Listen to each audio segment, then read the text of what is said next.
வணக்கம் அன்பிய அன்பர்களே. நம்ம இன்று காணவிருக்கும் பதிவு சனி பெயர்ச்சி 2025 மார்ச் மாதம் 29ஆம் தேதி நடைபெறவிருக்கிறது. நமக்கு அதாவது சிம்ம ராசியில் பிறந்தவர்களுக்கு இந்த சனி அஷ்டம சனியாக வருகிறார். இந்த அஷ்டம சனி காலங்களில் நாம் சற்று கவனத்துடன் இருந்து கொள்வது நல்லது. காரணம் என்னவெனில், நமக்கு அவர் 6ஆம் இடத்து ருண சத்ரு ஸ்தானாதிபதியாகவும் 7ஆம் இடத்து கலத்திர ஸ்தானாதிபதியாகவும் இருக்கிறார். ஆக 6, 7க்குரியவராக நம்மளுடைய ராசிக்கு 6ஆம் இடத்திற்கும் 7ஆம் இடத்திற்கும் உரிய கிரகமாக இருக்கிறார். பொதுவாகவே நமக்கு அவர் நற்பலன்களை மிகையாக செய்ய மாட்டார். காரணம் என்னவெனில், அவர் நமக்கு சத்ரு ஸ்தானாதிபதி, கலத்திர ஸ்தானாதிபதி. ஆகவே நமக்கு போராட்டங்களை கொடுக்கக்கூடிய ஒரு கிரகம் எதுவெனில் சனிதான். ஆகவே நாம் இந்த கிரகத்தோடு எப்பொழுதுமே சதாகாலம் போராடியே வெற்றி பெற வேண்டிய ஒரு காலம் இருக்கிறது. குறிப்பாக கலத்திர ஸ்தானத்திலும் இருப்பதால் கணவன் மனைவியிடத்தும், நண்பர்களிடத்தும், உறவினர்களிடத்தும் நாம் எப்பொழுதும் போராடி நம்மளுடைய வாதங்களை, நம்மளுடைய நியாயங்களை சொல்ல வேண்டிய அவசியம் நமக்கு இருக்கும். ஆகவே இவர் நமக்கு சம சப்தம ஸ்தானாதிபதி என்று சொல்லக்கூடிய நமக்கு சத்ரு ஸ்தானாதிபதியாக இருக்கிறார், கலத்திர ஸ்தானாதிபதியாக இருக்கிறார். ஆக அந்த வகையில் இவர் 8ஆம் இடம் என்று சொல்லக்கூடிய அஷ்டமஸ்தானத்தில் மறைவது சிறப்பையே தரும். காரணம் என்னவெனில், பொதுவாக பாவகிரகங்கள் 6, 8, 12 மறைவது சிறப்பு. மறைந்தால் ஓரளவுக்கு நன்மையே. அந்த வகையில் 8இல் சனி மறைகிறார். 8ஆம் இடம் என்பது அஷ்டமஸ்தானம், அவமானஸ்தானம். அது சுபகிரகங்கள் இருந்தாலும் பாவகிரகங்கள் இருந்தாலும் அந்த இடத்தில் இருக்கும் பொழுதோ, அந்த இடத்திற்குரியவனுடைய தசையோ புத்தியோ நமக்கு நடக்கும் பொழுது பெரும்பாலும் தீய பலன்களே நடக்கும். அந்த வகையில் சனி அங்கே மறைவது சிறப்பு. அப்படி மறைந்திருந்து இருந்தாலும் அந்த சனியினுடைய அந்த திசையோ புத்தியோ நடக்கும்போது நமக்கு சில பிரச்சனைகளை கொடுக்கும். 8ஆம் இடம் என்பது பொதுவாக நமக்கு மறைமுகமான அவமானங்களை தேடித்தரும். அதே நேரத்தில் நாம் அறியாத ஒரு விஷயங்களில் போய் சிக்கிக்கொண்டு நாம் அதன் பொருட்டு அவமானப்படுவதோ, அசிங்கப்படுவதோ, பொருள் நஷ்டம், பண நஷ்டம் இவைகளை சந்திப்போம். வண்டி வாகனங்களில் செல்லும் பொழுது சிறு சிறு காயங்கள் ஏற்பட்டு நமக்கு அது தீராத வலியாக அமைந்துவிடும். ஆகவே இவ்வகையான செயல்களை செய்யக்கூடியவர் தான் சனி. இருப்பினும் நாம் சற்று கவனத்தோடும் நிதானத்தோடும் இருந்தால் இந்த அஷ்டம சனி நமக்கு எந்த விதத்திலும் பாதிப்பை ஏற்படுத்தாது. அதே நேரத்தில் உங்களுடைய சுய ஜாதகத்தை எடுத்து பார்த்து கொள்ளுங்கள். உங்களுடைய சுய ஜாதகத்தில் சனி நன்மை செய்யக்கூடியவராக இருந்தால் நமக்கு பெரும்பாலும் தீமைகள் ஏற்படாது. உங்களுடைய ஜாதகத்தில் சனி மாரகாதிபதியாகவோ, பாதகாதிபதியாகவோ, அட்டமாதிபதியாகவோ, 6ஆம் இடத்து சத்ரு ஸ்தானாதிபதியாகவோ இருந்து அவருடைய திசைகளோ புத்திகளோ நமக்கு நடந்தால் நிச்சயம் நமக்கு இந்த அஷ்டம சனியும் சேர்ந்து நடப்பதால் மிகவும் சிரமத்திற்கு நாம் ஆளாவும், பல பிரச்சனைகளை சந்திக்க வேண்டியது வரும். சில அவமானங்கள், பொருள் நஷ்டம், பண நஷ்டம், சிறைவாசம் கூட ஒரு சிலருக்கு செல்ல வேண்டியது இருக்கும். ஒரு சிலருக்கு தற்கொலை எண்ணங்கள் தூண்டும். ஒரு சிலர் தனிமையில் இருக்க விரும்புவார்கள். ஆகவே பல்வேறு சிந்தனைகளை இந்த சனி நமக்கு ஏற்படுத்தி விடுவார். ஆகவே உங்கள் சுய ஜாதகத்தையும் எடுத்து பார்த்து கொள்ளுங்கள். ஆகவே உங்களோட சுய ஜாதகத்தில் சனி வலுவாக இருந்தால் இந்த அஷ்டம சனி பெரும்பாலும் நமக்கு தீமையை தராது. அதே நேரத்தில் 8இல் இருப்பதால் ஒரு சில நன்மைகளையும் நமக்கு நடக்கும். அதாவது கர்மஸ்தானம் 8ஆம் இடம். அதாவது ஒரு சில நம்முடைய முன்னோர்களுடைய சொத்துக்கள் நமக்கு வரும். அதே நேரத்தில் யாராவது இறந்து விட்டால் அந்த இறந்தவர்களுக்கு கர்ம காரியங்கள் செய்வதன் மூலமாக கூட நமக்கு சொத்துக்கள் வந்து சேரும். ஒரு சிலருக்கு லாட்டரி யோகங்கள், பரிசு, நம்மை அறியாமே நமக்கு யாராவது ஒருவர் நமக்கு பரிசுகளை அளிப்பார். இது ஒரு சிலருக்கு தற்செயலாக நடக்கக்கூடியது. ஆகவே அதை நாம் அதிர்ஷ்டம் என்று சொல்கிறோம். 8ஆம் இடம் புதையலுக்கு உரிய ஒரு கிரகம், மர்மஸ்தானமும் கூடாது. ஆகவே மர்மஸ்தானங்களில் சில வியாதிகள் ஏற்படுவதற்கு வாய்ப்புண்டு. அதிலையும் நாம் கவனமாக இருந்து கொள்வது நல்லது. அதே நேரத்தில் கண்திருஷ்டி கோளாறுகள், ஏவல் பில்லி சூன்யங்கள் போன்ற விஷயங்களும் இந்த 8ஆம் இடத்தில் அமர்வதால் தான் நடைபெறுகிறது. ஆகவே 8ஆம் இடத்தில் பாவகிரகங்கள் இருக்கும் பொழுது இப்படிப்பட்ட சூழ்நிலைகள் நமக்கு நெருங்கும். ஆகவே இந்த ஏவல் பில்லி சூன்யங்களாக இருந்தாலும் சரி, கண்திருஷ்டி கோளாறுகளாக இருந்தாலும் சரி, இவைகளிலும் இருந்து நாம் மீண்டுவதற்கு நமக்கு இறை வழிபாடுகள் சிறந்த வழிபாடுகள். மந்திரங்களையும் அதற்குண்டான பரிகாரங்களையும் பின்பு கூறுகிறேன். ஆகவே சனி 8இல் இருப்பது இவ்வகையான பிரச்சனைகளை நமக்கு கொடுக்கும். கவனம் கவனம் கவனம், நிதானம் நிதானம் நிதானம். இது இருந்தால் இந்த அஷ்டம சனியை நாம் வென்று விடலாம். சனி எந்த அளவுக்கு நமக்கு பெரிய பாதிப்புகளை தராது. ஆனால் அந்த அஷ்டம சனி தான் இருக்கக்கூடிய இடத்திலிருந்து 3ஆம் இடம், 7ஆம் இடம், 10ஆம் இடம் என்று சொல்லக்கூடிய இந்த 3 பார்வைகளை பற்றி அந்த பார்வையில் செலுத்தும் இடங்களும் நமக்கு சில பாதிப்புகளை ஏற்படுத்தும். அந்த வகையில் நம்முடைய ராசிக்கு 10ஆம் இடமான ரிஷபத்தில் சனியினுடைய பார்வை இருக்கிறது. 10ஆம் இடம் என்பது கர்மஸ்தானம், தொழில் ஸ்தானம். தொழிலில் கவனம் தேவை, தொழிலில் நிதானம் தேவை. தொழிலில் சில முடக்கங்களையும் சனி பகவான் ஏற்படுத்துவார். சனி மந்தக்காரகன். அதிலும் அவன் 8ஆம் இடத்திலிருந்து அந்த தொழில் ஸ்தானத்தை பார்ப்பதால் தொழிலில் நிதானத்துடன் கவனத்துடன் நீங்கள் இருங்கள். அப்போதுதான் தொழிலில் எந்த பாதிப்புகளும் ஏற்படாது, நஷ்டம் ஏற்படாது. ஆகவே சனியினுடைய பார்வை 10ஆம் இடத்தில் இருப்பால் தொழிலில் கவனம் செலுத்துங்கள், வேலையில் கவனம் செலுத்துங்கள். நீங்கள் வேலை செய்யக்கூடிய இடமாக இருந்தாலும், சுய தொழில் செய்பவர்களாக இருந்தாலும், யாராக இருந்தாலும் தொழிலில் கவனத்துடன் இருங்கள். அதே நேரத்தில் சனி 7ஆம் பார்வையாக நம்முடைய ராசிக்கு 2ஆம் இடத்தை பார்க்கிறார். 2ஆம் இடம் பொதுவாக தனஸ்தானம், குடும்பஸ்தானம், வாக்குஸ்தானம். ஆகவே வாக்கில் நிதானம் தேவை. பிறருக்கு ஒரு வாக்கை கூறும் பொழுது நீங்கள் நல்லதே சொன்னாலும் அவர்களுக்கு அது பிரச்சனையாக வந்துவிடும். ஆகவே ஒரு முறைக்கு இருமுறை யோசித்து நீங்கள் பேசுவது நல்லது. அதற்கடுத்து யாராவது ஜாமீன் அவர்களுக்காக நான் செய்கிறேன், நான் கொடுக்கிறேன் என்று நீங்கள் வாக்கு கொடுத்தால் அவர்களுக்காக நீங்கள் தான் பணத்தையோ பொருளையோ எது வேண்டுமானாலும் கொடுக்க நேரிடும். ஆகவே இதிலும் கவனமாக இருங்கள்.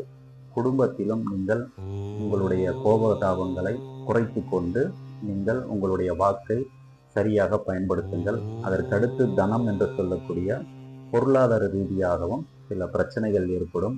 அதாவது உங்களுடைய இருப்பை நீங்கள் சிக்கனமாக கையாண்டினானால் உண்மையில் தனமானது நம்மளை கைவிட்டு போகாது. ஆகவே 2ஆம் இடம் மிக மிக முக்கியமான ஸ்தானம். சனியினுடைய நேரடி பார்வை 7வது பார்வையாக நம்முடைய தனஸ்தானத்தை பார்ப்பதாலும், வாக்குஸ்தானத்தை பார்ப்பதாலும், குடும்பஸ்தானத்தை பார்ப்பதாலும், குடும்பத்திலும் தனத்திலும் வாக்கிலும் நீங்கள் நிதானமாக இருந்தால் அதிலிருந்து நாம் மீண்டு விடலாம். அதற்கடுத்து அவர் 10ஆம் பார்வையாக நமக்கு 5ஆம் வீட்டை பார்க்கிறார். அதாவது புத்திஸ்தானம், பூர்வ புண்ணியஸ்தானம், புத்திரஸ்தானம் என்று சொல்லக்கூடிய பாக்கியஸ்தானத்தை பார்க்கிறார். ஆனால் சனி 8லிருந்து பாக்கியஸ்தானத்தை பார்ப்பதால் நமக்கு பெரும்பாலும் பாக்கியங்கள் கிடைக்கப் போவது கிடையாது. ஆகவே நம்முடைய புத்தியை சிறப்பாக வைத்துக்கொண்டு சிந்தனையை ஒரு முறைக்கு 2 முறை நாம் சிந்தித்து செயல்பட வேண்டும். பிள்ளைகளிடத்திலும், அதாவது குழந்தைகளிடத்திலும் நாம் கவனமாக நிதானமாக செயல்பட வேண்டும். ஒரு சிலருக்கு அந்த திருமணமானவர்களுக்கு குழந்தை பாக்கியங்கள் சற்று தள்ளி போவதற்கும் வாய்ப்புண்டு. சனியினுடைய பார்வை அந்த இடத்தில் பதிவதால் 5ஆம் இடம் பாக்கியஸ்தானமாக இருந்தாலும் சனியினுடைய பார்வைப்படுவதால் நமக்கு ஒரு சில தாமதங்களும் ஏற்படும். ஆகவே இந்த சனியை கண்டு நாம் அஞ்ச வேண்டிய தேவை கிடையாது. இந்த அஷ்டம சனி எந்த விதத்தில் நமக்கு பெரும்பாலும் பாதிப்பை தராத வண்ணம் நிதானத்துடன் இருந்தால் நாம் இந்த அஷ்டம சனியை வென்றுவிடலாம். அதற்கடுத்து குரு பயிற்சியும் நமக்கு நடக்க இருக்கிறது. இந்த குரு பயிற்சியும் நமக்கு சாதகமாகவே இருக்கும். காரணம் என்னவெனில், நம்முடைய ராசிக்கு 11ஆம் இடத்தில் குரு பெயர்ச்சி அடைகிறார். 11ஆம் இடம் என்பது லாபஸ்தானம். ஆகவே உங்களுக்கு தொழிலில் பல பிரச்சனைகளில் சனியினுடைய பார்வைப்பட்டு பல பிரச்சனைகள் இருந்தாலும் குரு 11இல் இருப்பதால் லாபத்தையே நீங்கள் ஈட்டுவீர்கள். எந்த தொழில் செய்தாலும் அந்த தொழிலில் மேன்மை அடைவீர்கள். ஆகவே குரு உங்களுக்கு சாதகமாக இருப்பதால் நீங்கள் இந்த அஷ்டம சனி கண்டு கவலைப்பட வேண்டிய அவசியமே கிடையாது. குரு சாதகமாக இருந்து நமக்கு 11ஆம் இடத்தில் லாபத்தை தேடி தருவார். அதே நேரத்தில் குருவனுடைய பார்வை நமக்கு 5ஆம் பார்வையாக நம்முடைய ராசிக்கு 3ஆம் இடத்தை பார்ப்பதாலும், 3ஆம் இடம் இளைய சகோதர ஸ்தானம், தைரியஸ்தானம், வீரியஸ்தானம். ஆகவே நல்ல முறையில் நாம் முயற்சிகளை மேற்கொள்ளும் பொழுது அந்த முயற்சிகள் நமக்கு வெற்றியை தேடித்தரும். ஏதாவது வெளிநாடுகளில் இருந்தோ வெளி தேசங்களில் இருந்தோ நமக்கு வரவேண்டிய ஒரு செய்திகள் நல்ல செய்திகளாக நமக்கு வந்து சேரும். ஆகவே குருவனுடைய பார்வை 5ஆம் பார்வையாக நம்முடைய 3ஆம் இடத்தில் பதிவதும் நமக்கு சிறப்பையே தரும். அதே நேரத்தில் குரு தான் இருக்கக்கூடிய இடத்திலிருந்து 7வது பார்வையாக தனுசு ராசியை, அவருடைய வீட்டையே அவர் பார்ப்பதாலும், நம்மளுடைய ராசிக்கு 5ஆம் இடமாக அது இருப்பதாலும் நமக்கு பாக்கியங்கள் நிச்சயம் நடைபெறும். சனி தாமதப்படுத்தினாலும், புத்திரஸ்தானத்தை சனி தாமதப்படுத்தினாலும், நம்முடைய புத்தியை தாமதப்படுத்தினாலும் குருவனுடைய பார்வை 5ஆம் இடத்துக்கு இருப்பதால் அந்த தோஷமும் அந்த இடத்தில் விலகி நமக்கு புத்திஸ்தானம் என்று சொல்லக்கூடிய புத்திரஸ்தானம், பூர்வீக ஸ்தானம் நமக்கு பல பெறுகிறது. ஆகவே குழந்தைகளிடத்திலும் சந்தோஷமாக நாம் இருக்க முடியும். அதே நேரத்தில் குழந்தை இல்லாதவர்களுக்கும் விரைவில் புத்திர சந்தானம், குழந்தை பாக்கியம் நிச்சயம் கிடைக்கும். ஆகவே குரு நமக்கு சாதகமாக இருப்பதால் இந்த அஷ்டம சனி என்பது சிம்ம ராசியை பெரிதாக எந்த விதத்திலும் பாதிக்காது என்பதை நினைவில் கொள்ளுங்கள். அதே நேரத்தில் அவர் நம்மளுடைய ராசிக்கு 7ஆம் இடம் என்று சொல்லக்கூடிய கலத்திரஸ்தானத்தையும் பார்க்கிறார். ஆகவே ஒரு சிலருக்கு தாமதப்பட்ட திருமணங்களாக இருந்தாலும் அந்த திருமணங்கள் விரைவில் நடைபெறும்.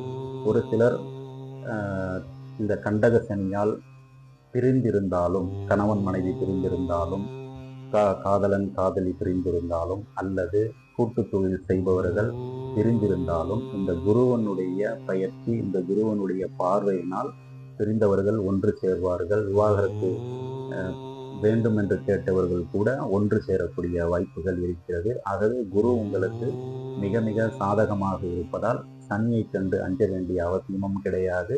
இந்த சனி பெயர்ச்சி இந்த சிம்ம ராசிக்கு இந்த அஷ்டம சனி எந்த விதத்திலும் பெரிதாக பாதிப்பை ஏற்படுத்தாது.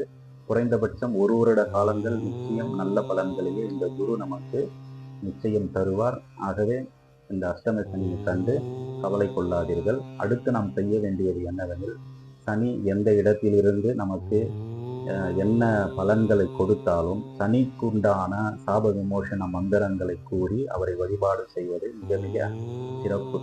ஆகவே சனிக்கு உண்டான சனீஸ்வரன் கோயில், அதாவது திருநள்ளாறுக்கு சென்று வழிபாடு செய்வது சிறப்பு.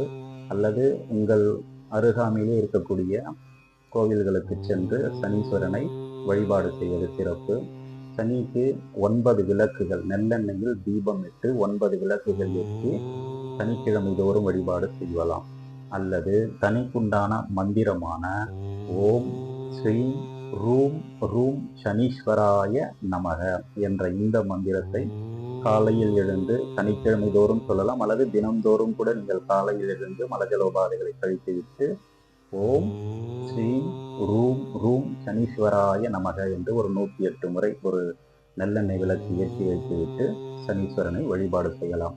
அதற்கடுத்து காக்கைக்கு எள் கலந்த அன்னத்தை நாம் இடுவது சிறப்பு. அவ்வாறு கொடுக்கும் பொழுது நமக்கு இந்த சனியினால் வரக்கூடிய தோஷங்கள் எல்லாம் நமக்கு விலகும். அதற்கடுத்து கை கால் ஊனமுற்றவர்களுக்கு கூட நாம் அவர்கள் இயன்றதை நம்மால் இயன்றதை அவர்களுக்கு கொடுக்கலாம். இவ்வாறு கொடுக்கும் பொழுதும் சனியினுடைய தோஷம் நம்மளை விட்டு விலகிவிடும். சனி எந்த விதத்திலும் நமக்கு பெரிதாக பாதிப்பை ஏற்படுத்தாது. அதற்கடுத்து அன்னதானங்கள் செய்வது, உங்களால் முடிந்தால் பிறருக்கு அன்னதானங்கள், வறியவர்களுக்கு, ஏழைகளுக்கு, சன்னியாசிகளுக்கு நீங்கள் அன்னதானம் செய்யுங்கள். இவ்வாறு செய்யும் பொழுது சனி அஷ்டமத்தில் இருந்தாலும் அவரால் ஏற்படக்கூடிய எவ்வித பாதிப்புகளாக இருந்தாலும் அந்த பாதிப்புகளிலிருந்து விலகி நாம் இந்த சனி பயிற்சியை சுகப்பயிற்சியாக மாற்றி இந்த அஷ்டம சனியை அடித்து துவைத்து நாம் வாழ்வில் சிறப்பாக வாழ முடியும். பொதுவாகவே சிம்ம ராசி எதற்கும் அஞ்சாத ஒரு ராசி. ஆகவே இந்த சனியை கண்டு நாம் எப்பொழுதும் அஞ்சப் போவதும் இல்லை.